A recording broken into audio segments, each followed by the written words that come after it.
Assalamu alaikum dear students. Our next topic today is about organization of health services and Millennium Development Goal. Now the topic is about organization of health services. The population of Pakistan according to 1981 census. Census word होता है किसी भी country की population को जानने के लिए एक जो है ना प्रोग्राम चलाया जाता है, एक मेजरमेंट की जाती है, उस मेजरमेंट को सेंसस कहते हैं। इसकी वजह से पॉपुलेशन उसमें एक मुल्क की आबादी जितनी भी है पॉपुलेशन है उसमें एवरेज यूनिट एवरीथिंग जो है वो काउंट की जाती है सेंसस के ज़रिए। सेंसस पहली दफ़ा पाकिस्तान और इंडिया जब कंबाइन थे तब हुआ था, उसके बाद एवरी 10 ईयर के बाद ये रिपीट किया जाता है। ठीक है। इन 1981 इज़ अबाउट 83.87 मिलियन थी with an annual growth rate, यानी कि सालाना उसका ग्रोथ रेट था 2.5%। 72% of the population lives in rural areas and 28% in urban areas. Sindh is the most urbanized province with urban population. Urban population में सिंध जो था सबसे ज़्यादा आबादी वाला जो है एरिया कंसिडर किया जाता था। कॉन्स्टिट्यूट 43% तक इसमें पॉपुलेशन थी। In other province 73% of the population is rural. Other बाकी जो सूबे यानी रूरल एरिया सिंध में जो था उसमें अर्बन एरिया जो सिंध में था उसमें 43% तक पॉपुलेशन थी। बाकी एरिया जो थी उनमें 73% तक जो थी वो रूरल एरिया था और तकरीबन 25 से भी लेस जो है वो अर्बन एरिया था। In Balochistan substantial proportions of population is migratory shifting from one place to another. Balochistan में भी ऐसा ही था, रूरल एरिया ज़्यादा था तो लोग जो है एक प्लेस से दूसरे यानी रूरल एरिया से अर्बन एरिया की तरफ शिफ्ट हो रहे थे। The province has the largest area with the lowest population. Balochistan वो था जिसमें एरिया तो बहुत ज़्यादा था लेकिन पॉपुलेशन इसमें बहुत ज़्यादा कम थी, क्योंकि पीपल जो है मोस्टली रूरल एरिया के उसमें ज़्यादा था, तो रूरल एरिया से दूसरे प्रोविंस में जहाँ अर्बन एरिया है उसकी तरफ मूव कर रहे थे। Punjab is the most thickly populated province. Punjab जो है वो मोस्ट थिकली पॉपुलेशन, जिसमें सबसे ज़्यादा पॉपुलेशन है वो पंजाब है। एक्चुअली ये था इसमें जस्ट सेंसस के बारे में हमने समझना था, इसमें याद करने वाला कुछ भी नहीं है, सिर्फ समझने वाली चीज़ है। MCQs के लिहाज से हो सकता है कि मोस्ट अर्बनाइज्ड जो प्रोविंस है वो कौन सी है, वो है सिंध, और सबसे ज़्यादा लार्जेस्ट एरिया किसका है, और लार्जेस्ट एरिया जिसमें लोअर्स पॉपुलेशन है वो वाला बलूचिस्तान है, और सबसे ज़्यादा थिकेस्ट पॉपुलेशन जिसमें आबादी सबसे ज़्यादा है वो एरिया कौन सा है, पंजाब। जस्ट MCQs के लिहाज से ये इंपॉर्टेंट है। टॉपिक का नाम एक्चुअली देखें ऑर्गेनाइजेशन ऑफ हेल्थ सर्विसेज, इसमें नाम चेंज भी हो सकता है, ऑर्गेनाइजेशन ऑफ हेल्थ सिस्टम या ऑर्गेनाइजेशन ऑफ हेल्थ फैसिलिटीज़, एक ही टॉपिक का नाम आएगा, हेल्थ सर्विसेज, हेल्थ सिस्टम और हेल्थ फैसिलिटीज़। अगर इनमें कोई भी चीज़ आए या फिर हेल्थ सर्विसेज भी हो सकता है, यानी ये कोई भी नाम इसमें आए तो वो यही टॉपिक उसमें आएगा। इसका एग्जैक्ट मतलब क्या है, टॉपिक का नेम अगर मीनिंग समझें तो हेल्थ सर्विसेज कौन कौन से ऐसे एरिया हैं या कौन कौन सी ऐसी गवर्नमेंट के अदारे हैं जो हेल्थ सर्विसेज प्रोवाइड कर रहे हैं। ठीक है, इसमें क्या क्या आ रहा है, रूरल एरिया आएगा। इसमें 3 तरह के सेक्टर्स होंगे। सबसे पहले हमें ये समझना होगा कि हेल्थ सिस्टम या हेल्थ सर्विसेज में 2 तरह के सेक्टर्स होते हैं, एक है प्राइवेट सेक्टर और एक है पब्लिक सेक्टर। प्राइवेट सेक्टर 70% जो हेल्थ केयर या पब्लिक हेल्थ केयर सिस्टम है जो काम किया जाता है वो प्राइवेट सेक्टर करते हैं, और सिर्फ 30% तक जो है वो जो पब्लिक सेक्टर कर रहे होते हैं। प्राइवेट सेक्टर में वॉलंटरी ऑर्गेनाइजेशन आ जाती हैं, इसमें म्यूनिसिपल अथॉरिटीज़ आ जाती हैं, नॉन गवर्नमेंट ऑर्गेनाइजेशन आ जाते हैं, इसमें कुछ हॉस्पिटल्स आ जाते हैं, एजुकेशनल जो फैसिलिटीज़ हैं वो आ जाती हैं जो मेडिकल कॉलेजेस के साथ अटैच होते हैं, डिस्पेंसरीज, ये सारी चीज़ें हम नेक्स्ट इसी टॉपिक में पढ़ेंगे। और प्राइवेट जो पब्लिक सेक्टर है उसमें क्या है, रूरल एरिया, RHC उसमें आ जाएगा, उसमें क्या आ जाए, और MCH सेंटर्स आ जाएंगे, BHQ आ जाएगा, और ये सारी चीज़ें जो है ना, कुछ मेंटल हॉस्पिटल्स वगैरह, वो सारी चीज़ें पब्लिक सेक्टर में आ जाएगा। पब्लिक सेक्टर के में आप ये सिर्फ हमने याद रखना है कि इसमें 2 तरह के सेक्टर होते हैं, एक प्राइवेट है और एक पब्लिक है। 30% काम जो है पब्लिक सेक्टर से हो रहा है, बाकी 70% काम जो है वो प्राइवेट से हो रहा है। नेक्स्ट अब हम पढ़ते हैं पहले पब्लिक सेक्टर की तरफ। At present, the health services in public sector are provided through a network of district hospitals, यानी कि एक नेटवर्क के ज़रिए जो है वो पब्लिक सेक्टर में काम किया जाता है। उसमें क्या है, डिस्ट्रिक्ट हॉस्पिटल हैं, तहसील हॉस्पिटल हैं, रूरल हेल्थ सेंटर हैं, बेसिक हेल्थ यूनिट है, ये ऊपर से नीचे की तरफ आ रहे हैं, बेसिक हेल्थ यूनिट है, डिस्पेंसरीज़ हैं, MCH यानी मटरनल चाइल्ड हेल्थ सेंटर्स हैं। Beside these there are specialised institutions, इसके अलावा कुछ स्पेशलाइज्ड इंस्टीट्यूशंस हैं like sanatoria hospitals and clinics, leprosy hospitals and clinics, mental hospitals. ठीक है, ये सारी चीज़ें इसमें आ जाएंगी।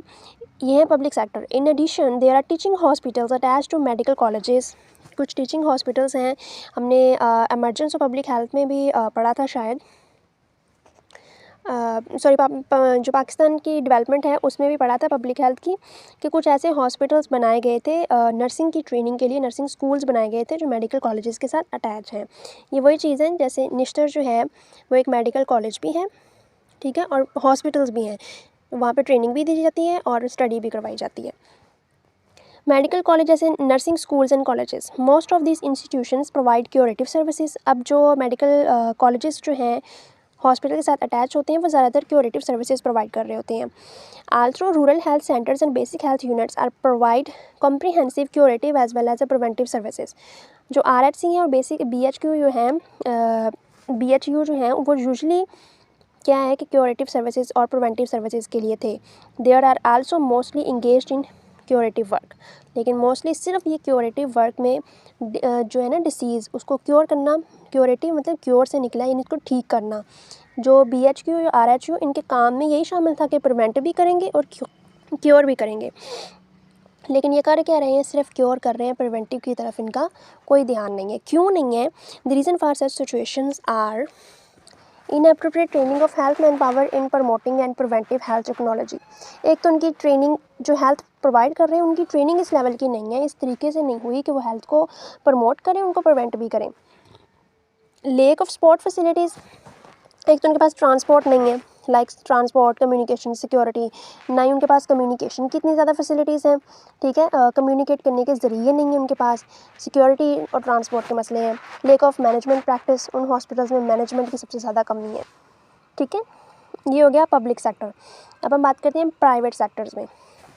मैनिपुसल and non government organisations, beside government institutions health services are also provide through hospitals and MCH centre.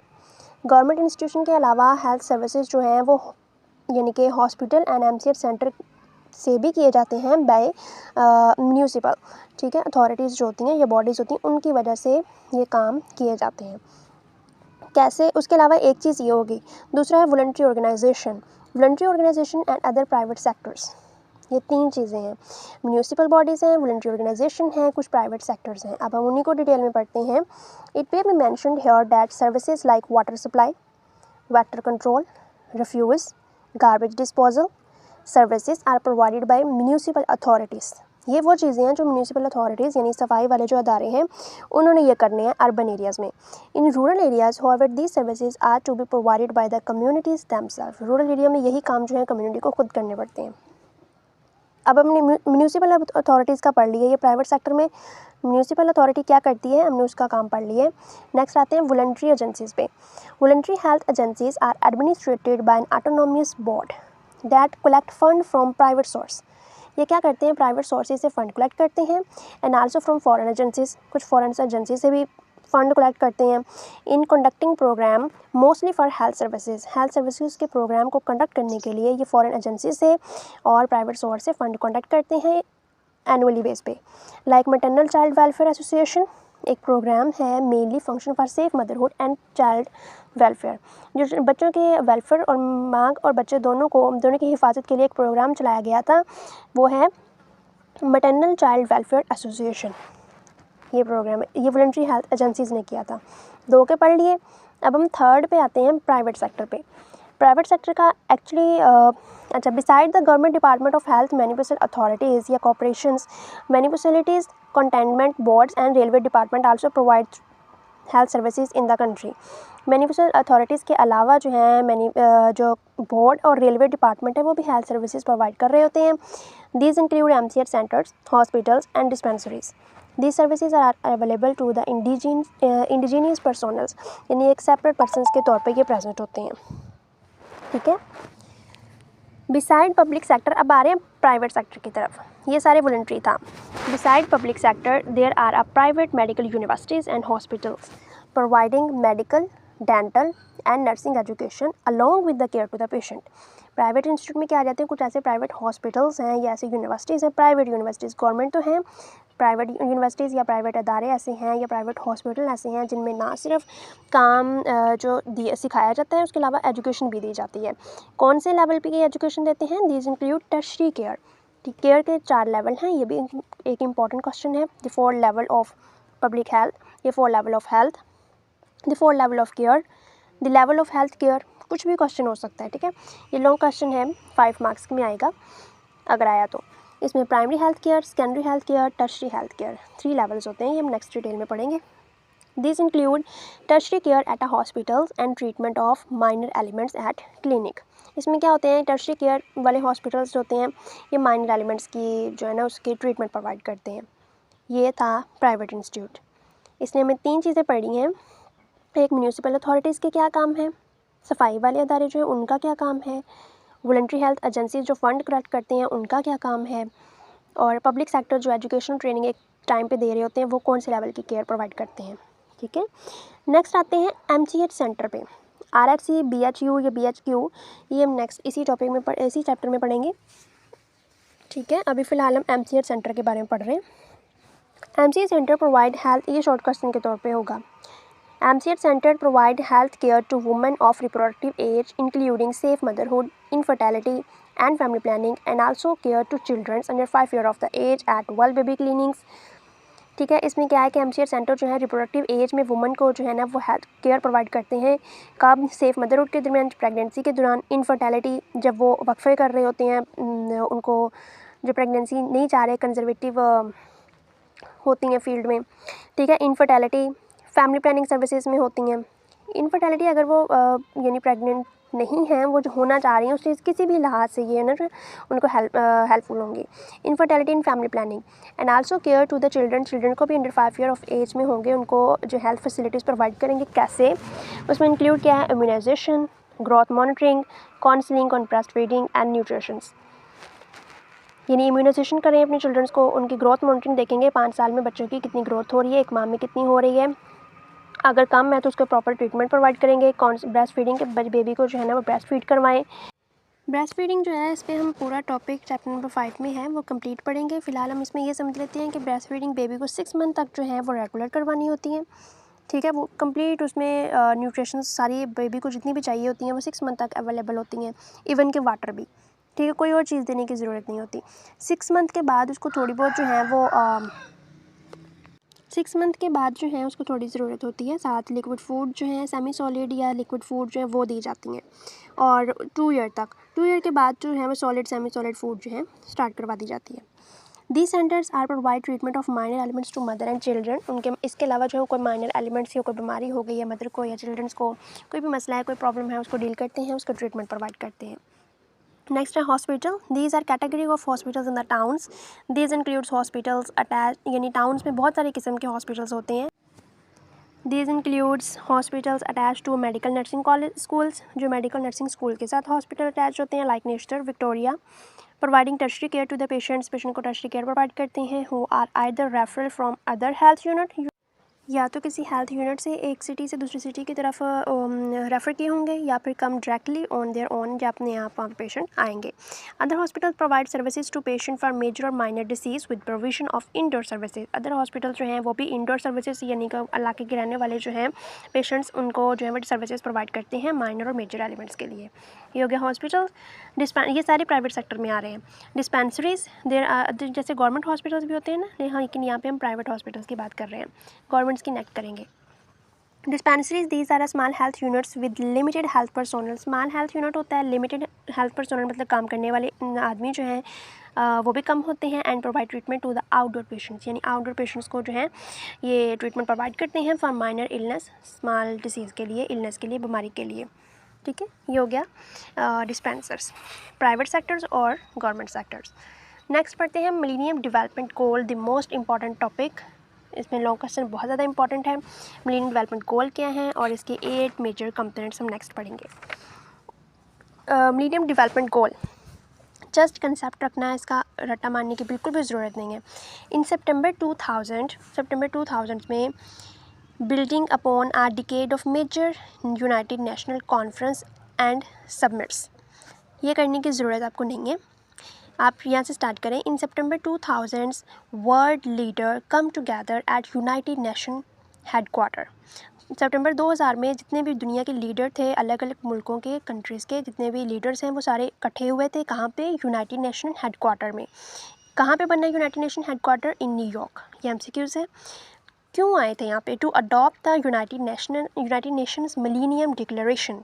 Millennium declaration goal को बनाने के लिए, उसको अटेन करने के लिए यहाँ पे आए थे।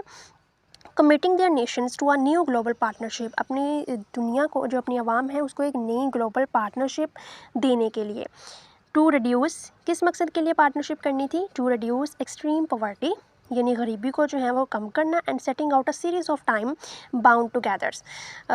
ठीक है, उन्होंने एक तो अपने मुल्क को जो है ना वो ग्लोबल शिप पार्टनर देने के लिए आए थे अपनी नेशंस को। क्यों? पॉवर्टी को कम करने के लिए। एंड उन्होंने एक टाइम जो है बाउंड करके रखा था, एक टारगेट बनाया था। वो टारगेट कौन सा था? विद द डेडलाइन ऑफ 2015 तक जो भी उन्होंने गोल बनाया उसको अचीव करना है। That have become a known as the millennium development goal. इस चीज़ को हम कहते हैं मिलीनियम डेवलपमेंट गोल। क्या इसमें पढ़ा है कि इन सितंबर 2000 में वर्ल्ड के जितने भी लीडर थे वो सारे इकट्ठे हुए थे। कहाँ पे? यूनाइटेड नेशन हेडक्वार्टर में। यूनाइटेड नेशन हेडक्वार्टर कहाँ पे है? न्यूयॉर्क में। क्यों? To adopt the United Nation millennium declarations, committing the nation with the new global partnership. क्यों? To reduce extreme poverty. Time कब तक था? To out a series of time bound together या bound targets with the deadline of 2015। इस goal को क्या कहते हैं? Millennium development goal.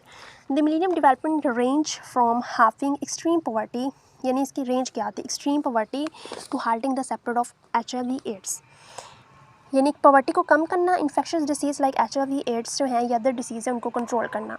And providing universal primary education, और सारी जो है वो पार्टनरशिप दुनिया में ग्लोबल में यूनिवर्सल प्राइमरी एजुकेशन को मस्ट करना।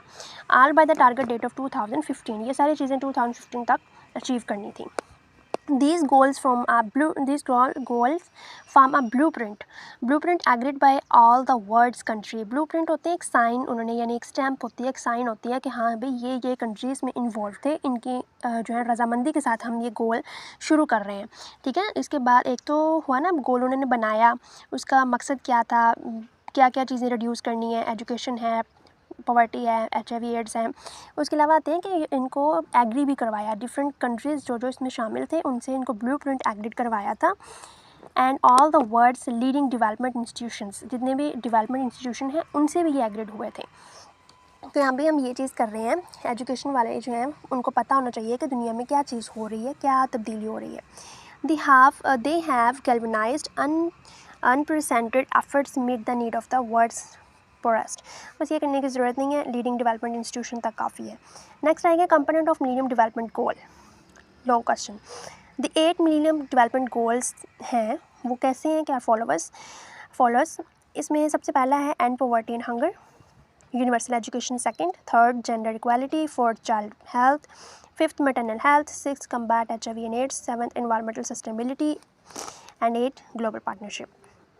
सबसे पहले पढ़ते हैं एंड पॉवर्टी एंड हंगर, यानी गरीबी और भूख को ख़त्म करना है। इसमें उनका जो एक चीज़ है टारगेट। ठीक है, टारगेट क्या है और उनका गोल क्या है, यानी करना कैसे है।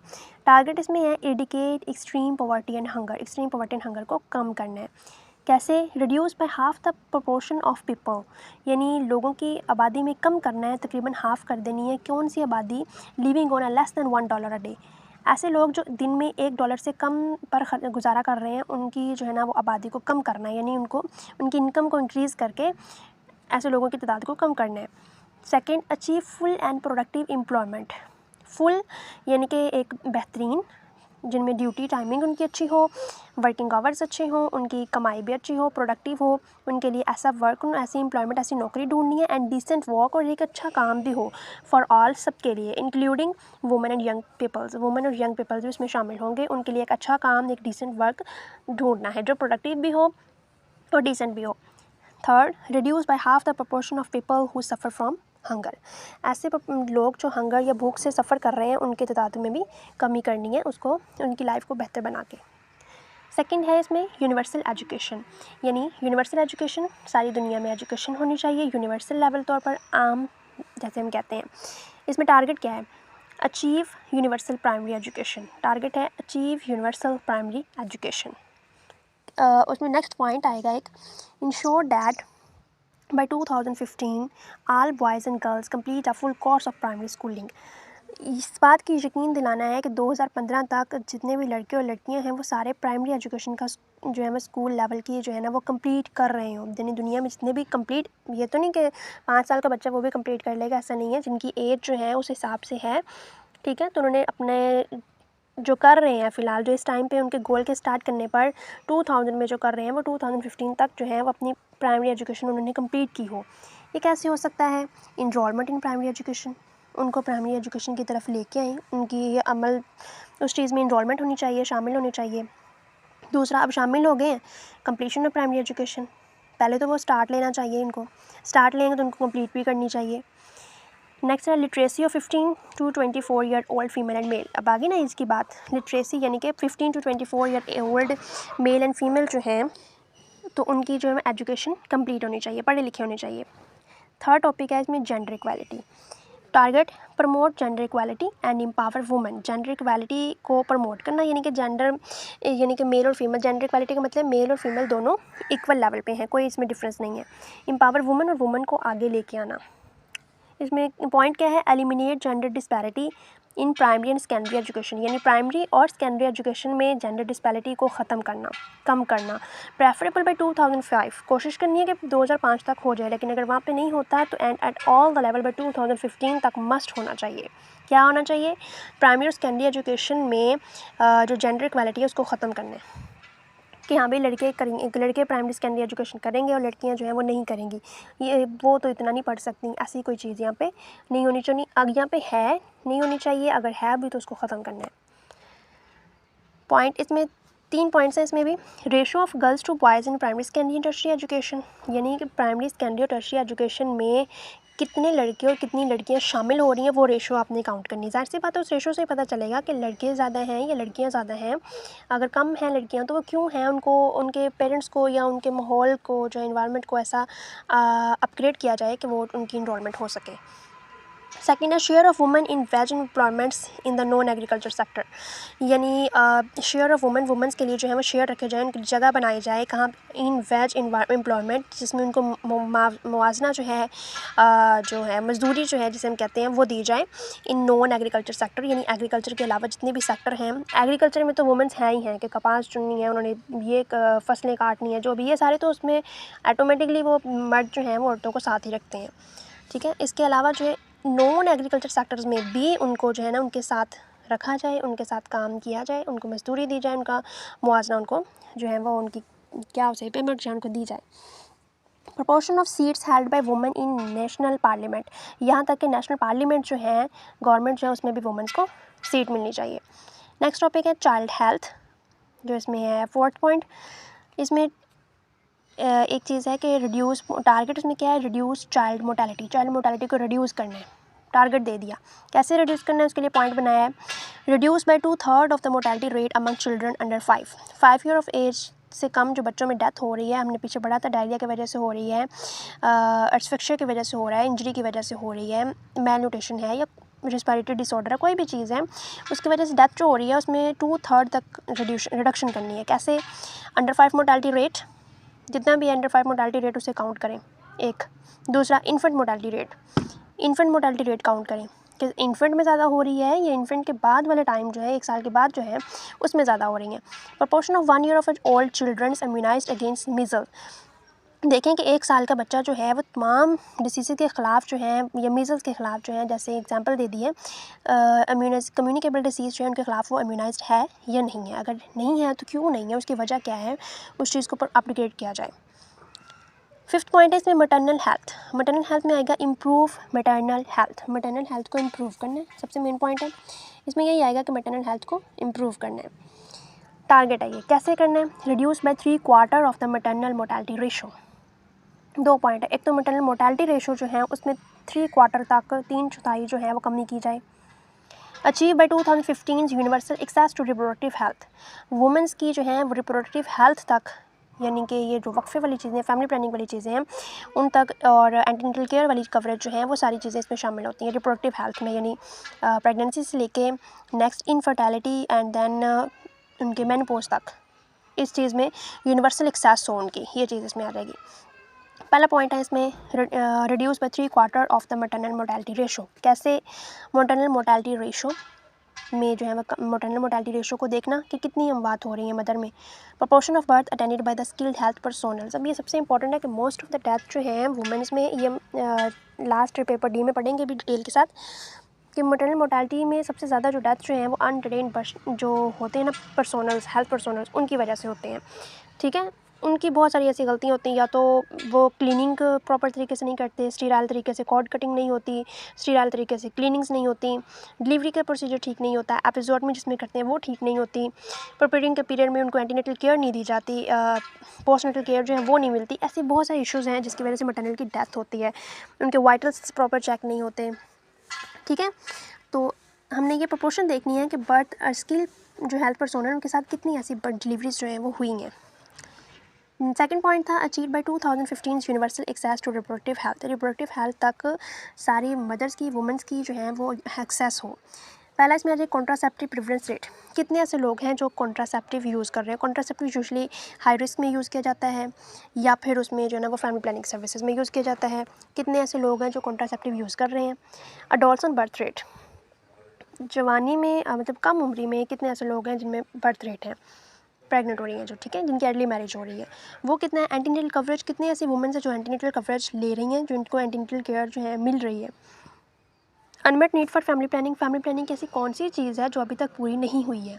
ठीक है, यानी कि आबादी जो बहुत ज़्यादा है ये क्यों हो रही है, इसमें फैमिली प्लानिंग की ऐसी क्या, कौन सी कहाँ कमी रह गई है जो पॉपुलेशन की जो है पॉपुलेशन इतनी ज़्यादा हो रही है, इस चीज़ को देखना। ठीक है, देन या फिर जो है वो कॉन्टीन्यूसली जो मल्टी ग्रेविडा होती हैं, 5 से ज़्यादा जिनके चिल्ड्रंस होते हैं, हम उनमें भी हाई रिस्क फैक्टर जो है, एक हाई रिस्क फैक्टर भी नेक्स्ट हम सेकंड चैप्टर में पढ़ेंगे, हाई रिस्क फैक्टर वाले जो होते हैं। ठीक है, तो हाई रिस्क फैक्टर जो है ऐसी प्रेगनेंसी होती है जिसमें रिस्क फैक्टर मदर और बेबी दोनों की जान को ख़तरा होता है। और ये ख़तरा क्यों होता है? अगर 5 बच्चे हैं उससे ज़्यादा जब आएंगे तो हाई रिस्क फैक्टर होंगे, और उसके लिए फैमिली प्लानिंग सर्विसेज क्यों अवेलेबल नहीं है? उनको क्यों फैमिली प्लानिंग की एजुकेशन क्यों नहीं मिली, क्यों नहीं दी गई कि ये बच्चे ज़्यादा प्रेगनेंसीज जो हैं उनकी अपनी हेल्थ के लिए नुकसानदायक होंगी? ये चीज़ आपने उनको क्यों नहीं समझाई? ऐसी कौन सी अनमेट नीड है, वो चीज़ हम फाइंड आउट करेंगे। फिफ्थ इसमें 6 पॉइंट है, टॉपिक है कम्बैट HIV एड्स। कम्बैट का मतलब होता है कि कम करना, रिड्यूस करना। ठीक है, combat HIV AIDS malaria and other disease. HIV AIDS malaria और अदर डिसीज़ जो है उनको कम करना। इसमें उनके 3 टारगेट हैं, halt by and begin to reverse the spread of HIV and ads.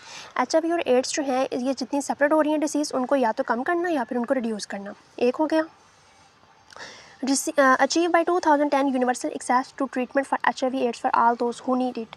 जिनको HIV या एड्स की बीमारी है, उनको जिनको ट्रीटमेंट की ज़रूरत है, उनको प्रॉपर ट्रीटमेंट दिया जाए। इस तक उसकी एक्सेस हो 2010 तक। और ये सबसे बड़ा झूठ है, अभी तक जो HIV और एड्स की ट्रीटमेंट तक जो है बहुत सारे ऐसे कम लोग हैं, मतलब बहुत ही लिमिटेड ग्रुप हैं जिनकी इन तक रसाई है, वरना अदरवाइज डेथ है इसमें, इस पॉइंट के ऊपर। ठीक है, ट्रीटमेंट तो है इनका, लेकिन जो एंटीडोट है, जिसकी एंटी रिट्रोवायरल ड्रग जो है, उस तक रसाई जो है बहुत ही खुशकिस्मत लोग हैं उनकी है जस्ट। ठीक है, हाँ, यानी कि ये गोल अभी तक पूरा नहीं हुआ है। Halt by and begin to reverse the incidence of malaria and other major disease. Malaria और दूसरी मेजर डिसीज़ है उनको या तो कम करना या फिर रिवर्स कर देना। सबसे पहले halt by and begin to reverse the spread of HIV and AIDS. First point क्या करना, उसमें HIV prevalence among population age 15 to 24 year. 15 से 24 साल की एज में जो है वो जितने भी पॉपुलेशन हैं उनकी प्रिवलेंस रेट देखना कि HIV उनमें सेपरेट हो रहे हैं कि नहीं हो रहे। अगर नहीं हो रहे, अगर हो रहे हैं तो क्यों हो रहे हैं और कितनी एज में जाके हो रहे हैं, इस चीज़ को देखना। प्रिवलेंस रेट यानी फैलाव उसका देखना है। Condom use at least high risk sex. High risk sex में जो है मैं कंडम यूज़ कर रहे हैं कि नहीं कर रहे, ये करना बहुत ज़्यादा ज़रूरी होता है। ठीक है, अगर हाई रिस्क फैक्टर है तो उसमें कंडम यूज़ करना ज़रूरी होता है, ये इन्फेक्शन से बचने में हेल्प करता है। नेक्स्ट इसमें आ जाएगा proportion of population aged 15 to 24 year with comprehensive corrective knowledge of HIV AIDS. 15 से 24 साल की उम्र में ऐसे कितनी पॉपुलेशन है जिनको HIV या एड्स के बारे में पूरी मालूमात हासिल है, क्योंकि अगर प्रॉपर उनको नॉलेज हासिल होगी तभी तो इस चीज़ से बच सकेंगे ना। ठीक है, ये भी देखना है। सेकंड पॉइंट है achieve by 2010 universal access to treatment for HIV AIDS for all those who need it. Universal access हो उन लोगों की जिनको HIV एड्स के खिलाफ ट्रीटमेंट की ज़रूरत है। Proportion of population with advanced HIV infection, यानी कि एडवांस HIV इन्फेक्शन, ये भी नेक्स्ट चैप्टर में पढ़ेंगे कम्युनिटी वाले में, कम्युनिकेबल डिसीज़ में। उसमें इसके बताए हुए हैं जितने लेवल्स होते हैं HIV के, ठीक है, वो फर्स्ट डिग्री है, सेकंड डिग्री है, थर्ड डिग्री है, ठीक है। तो जिनको एडवांस्ड HIV इन्फेक्शन है, थर्ड डिग्री HIV इन्फेक्शन है, तो उसमें एक्सेस एंटी रिट्रोवायरल ड्रग तक उनकी एक्सेस कितने लोगों की है, ये चीज़ इसको जानेंगे। Halt and begin to reverse the incidence of malaria and other major disease. Malaria और अदर मेजर डिसीज़ जो हैं उस तक जो है ना वो क्या करते हैं, उसको रिवर्स करना है और डिक्रीज़ करना है। कैसे? Prevalence and death rate associated with malaria, जैसे HIV का हमने शुरू किया कि प्रिवलेंस रेट देखा था, इसमें भी सबसे पहले प्रिवलेंस रेट ही देखेंगे। Prevalence and death rate associated with malaria, malaria के साथ कितने ऐसे लोग हैं जिनमें डेथ हो रही है उनकी। एक, proportion of children under 5 years of age who are treated with appropriate anti-malarial drug। 5 साल से ऐसे कम उम्र में ऐसे कितने बच्चे हैं जिन्होंने एंटी मलेरिया ड्रग लिया, यानी जिनको मलेरिया हुआ है और उनको एंटी मलेरिया ड्रग दिया गया है, उस चीज़ की हमने जो है ना वो करनी है, फाइंड आउट करनी है। अब ये हो गया मलेरिया के ख़िलाफ़। अब ट्यूबरक्लोसिस के ख़िलाफ़ ले लेते हैं, उसमें भी सबसे पहले ऐसे आएगा incident prevalence and death rate, नहीं हाँ, incident prevalence and death rate associated with tuberculosis. तो टीबी जो है उसके ख़िलाफ़ जो है एक यानी कफिंग होती है, ये भी विद सेक्रेशन के साथ, ठीक है। इसके ये नेक्स्ट ये भी कम्युनिकेबल डिसीज़ है, उसी में इसको डिस्कस करेंगे डिटेल के साथ। तो एक पर्सन से दूसरे पर्सन में ड्रॉपलेट इन्फेक्शन के ज़रिए ये सेपरेट होती है। पता होना चाहिए कि टीबी होता क्या है। टीबी जो है वो कम्युनिकेबल डिसीज़ है, एक पर्सन दूसरे पर्सन में सेपरेट होती हैं और इसमें कफिंग होती है विद सेक्रेशन और बास टाइम ब्लड भी होता है, डिफ़िकल्टी इन ब्रीथिंग हो सकती है, ये सारी चीज़ें इसमें आ जाएंगी। इसके हमने प्रिवलेंस रेट देखना है, incident rate and death rate देखना है। Proportion of tuberculosis cases detected and cured under directly observe treatment short course. कितने ऐसे लोग हैं जिनमें ये प्रिवेंस हुआ है, जिनमें डेथ रेट हुई है, वो देखना है। कितने ऐसे लोग हैं जिन्होंने टीबी के ख़िलाफ़ जो है वो मेडिसिन यूज़ की है और उनका ट्रीटमेंट लिया है, वही चीज़ मलेरिया वाली। मिलेनियम गोल डेवलपमेंट में 7th पॉइंट है इन्वायरमेंटल सस्टेनेबिलिटी। इसमें मेन टारगेट उनका है reverse loss of environmental resources, यानी जितनी भी इन्वायरमेंट में चीज़ें लॉस हो रही हैं उनको रिवर्स करना। कैसे? फर्स्ट पॉइंट है इसमें reduce biodiversity loss achieving by 2010 a significant reduction in the rate of loss. यानी जितनी भी चीज़ें बायोडिवर्सिटी में एक माहौल में जो है चीज़ें लॉस हुई हैं उसको 2010 तक जो है उनका रेट ऑफ लॉस उसमें कमी करना। सेकेंड है इसमें reduce by half the proportion of people living without sustainable access to safe drinking water and basic sanitation. ऐसे लोग जो जिनके पास अभी सेफ़ ड्रिंकिंग वाटर क्लीन पानी जो है वो पीने के लिए अवेलेबल नहीं है, या माहौल की सफाई जिन इलाकों में अवेलेबल नहीं है उनकी तादाद में कमी करना। थर्ड पॉइंट है achieve significant improvement in the leaves of at least 100 million slum dwellers. Slum dwellers यानी एक ऐसे इलाके, गंदगी वाले इलाके, यानी सिटीज़ में अगर हैं तो जहाँ जो सिटी साफ़ सुथरे नहीं है, जहाँ पे बेसिक सैनिटेशन अवेलेबल नहीं है, जो है सैनिटरी इन्वायरमेंट जहाँ पे इम्प्रूव नहीं है, वो चीज़ें उनको 100 मिलियन स्लम डिवेलर्स की लाइफ जो है उसको इम्प्रूव करना। तो फर्स्ट पॉइंट है इसमें रिड्यूस बायोडिवर्सिटी लॉस में कमी करनी है। कैसे पता चल रहा है कि कौन सी चीज़ कितनी लॉस हो रही है, उसके लिए हमने कुछ मेजरमेंट्स करनी है। फर्स्ट है उसमें proportion of land area covered by forest. ऐसा कितना लैंड एरिया है जो फॉरेस्ट यानी ट्रीज़ के साथ या जंगलात के साथ कवर है, ठीक है, जहाँ पे जंगलात पाए जाते हैं, क्योंकि ट्रीज़ ही ऐसी एक ज़रिया है जो माहौल को कुदरती या नेचुरली तौर पर साफ़ कर सकते हैं। सेकंड है कार्बन डाइऑक्साइड एमिशन। कितनी कार्बन डाइऑक्साइड जो है गैसेस जो हैं वो रिलीज़ होती हैं टोटल, यानी कितनी रिलीज़ होती हैं पर कैपिटा एंड पर जीडीपी। कितनी, यानी कि जो इंडस्ट्रीज़ वेस्ट हैं, इंडस्ट्री से या वैसे डेली जो है कंबस्टन हम कॉयल में यूज़ करते हैं या ऑटोमोबाइल कंबस्टन है, उनसे कार्बन डाइऑक्साइड जो रिलीज़ होती है उनकी टोटल प्रोपोर्शन कितनी है। थर्ड पॉइंट है consumption of ozone depleting substance. ऐसे कितने सब्सटेंस हैं जो ओजोन जो लेयर है, प्रोटेक्टिंग लेयर है, उसको जो है रिड्यूस कर रहे हैं, ठीक है, ओजोन की जो है वो उसमें होल क्रिएट कर रहे हैं। ये आपने पढ़ा भी होगा कि ओजोन होल जो है क्रिएट क्यों होता है। जो क्लोरोफ्लोरोकार्बन जो है रेफ्रिजरेटर से रिलीज़ होती है उसकी वजह से ओजोन यूजुअली जो है ना, एक क्लोरोफ्लोरोकार्बन जो है 1000 ऑफ ओजोन के मॉलिक्यूल्स जो हैं उसको डिस्ट्रॉय कर सकता है। तो इसकी वजह से अगर कॉन्टिन्यूसली ये एमिशन होती रहेगी तो ओजोन जो है उसके डिप्लीट होने के, यानी उसमें होल बनने की या लेयर की रिडक्शन में जो है वो हो सकती है, लाइट रिडक्शन हो सकती है। ओजोन एक्चुअली करता क्या है, ओजोन लेयर जो है वो हमें सन की जो यूवी रेज़ होती हैं, जो हार्मफुल रेज़ होती हैं, उनसे हमें प्रोटेक्ट करते हैं। अगर इसमें कमी होगी तो ऑटोमेटिकली एनवायरनमेंट जो है वो ख़राब होगा। Proportion of fish stocks with in safe biological limits, ऐसी कितनी फिशेज स्टॉक हैं जो बायोलॉजिकल लिमिट्स में यानी सेफ़ हैं, ठीक है, यानी पानी में ऐसी कितनी मछलियाँ हैं जो सेफ़ हैं, क्योंकि इसमें बहुत सारी ऐसी जो अहम किस्म की मछलियाँ थी वो यूजली जो है वो लॉस हो रही हैं, या तो पानी की आलूदगी की वजह से लॉस हो रही हैं, ठीक है, या फिर पानी के ऊपर जो एल्जी वगैरह फंगस वगैरह जमा हो जाती है, उनकी वजह से पानी के नीचे ऑक्सीजन नहीं जाती, तो उनकी जो डेथ हो जाती है, ठीक है। इन देखना है कि कितनी फ़िशेज़ जो हैं वो सेफ़ हैं बायोलॉजिकल लिमिट्स में। Proportion of total water resources used, water के ऐसे कितने रिसोर्सेज हैं जो इस टाइम पे यूज़ किए जाते हैं, ये भी हम नेक्स्ट चैप्टर में पढ़ेंगे। इसमें यूजली 3 सोर्सेज होते हैं वाटर के, लैंड होती हैं यानी ग्राउंड वाटर होता है, रेन वाटर होता है और सरफेस वाटर होता है। Proportion of terrestrial and marine areas protected, ऐसे कितने जो हैं वो ट्रस्टियल और मरीन एरिया, कितना जो है वो समुद्री या दूसरा ज़मीन में इलाका जो है वो प्रोटेक्टेड है, ठीक है, जहाँ पे जो सैनिटेशन है, वाटर अवेलेबल है और क्लीन है। Proportion of special threatened with species threatened with extinctions, यानी ऐसी कितनी ऐसी स्पीशीज़ हैं जो कि ख़तरे में हैं, ठीक है, जैसे कि डॉल्फिन जो है वो 600 थी 2010 के एस्टिमेटेड के मुताबिक, ठीक है, तो अब उनकी प्रपोर्शन जो है वो कम हो रही है। क्यों कम हो रही है? कुछ शिकारियों की वजह से जो उनको पकड़ रहे हैं, कुछ उनके रहने के माहौल जो है ना उनकी उस चीज़ के मुताबिक नहीं है जिसकी वजह से वो वहाँ पे सर्वाइव कर सकें।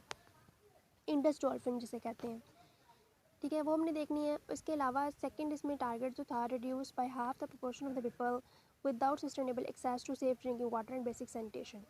इसमें क्या आएगा कि ऐसी proportion of population with sustainable access to an improve water source in urban and rural area, यानी अर्बन और रूरल एरिया में ऐसे कितने लोग हैं जिनकी जो है ना वो सस्टेनेबल एक्सेस यानी सेफ़ ड्रिंकिंग वाटर और सैनिटेशन तक उनकी एक्सेस है, क्योंकि इसी चीज़ से हमें पता चलेगा कि कितने हैं, कितने के पास जो है वो ये चीज़ें अवेलेबल हैं और कितने ऐसे लोग हैं जो जिनके पास अवेलेबल नहीं है।